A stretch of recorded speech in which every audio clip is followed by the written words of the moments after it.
Yang mana kita boleh gores. Kita pun gores. Macam saya gores ni, gunalah shilling ke apa ke, jangan guna gigi je ya.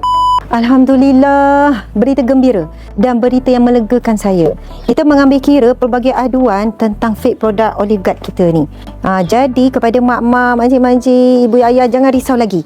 Kita telah berusaha untuk mengekang produk tiruan ni dengan menghasilkan hologram. Tengok ni hologram.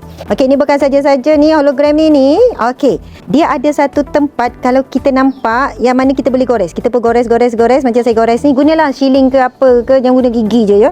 Apa-apalah yang bersih-bersih. Bila saya gores ni, dia keluar nombor siri.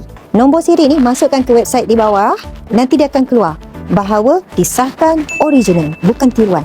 Jadi insya-Allah boleh makan tanpa ragu-ragu. Sebab kalau tiruan ni kan, kita tak tahu bahan apa yang dimasukkan.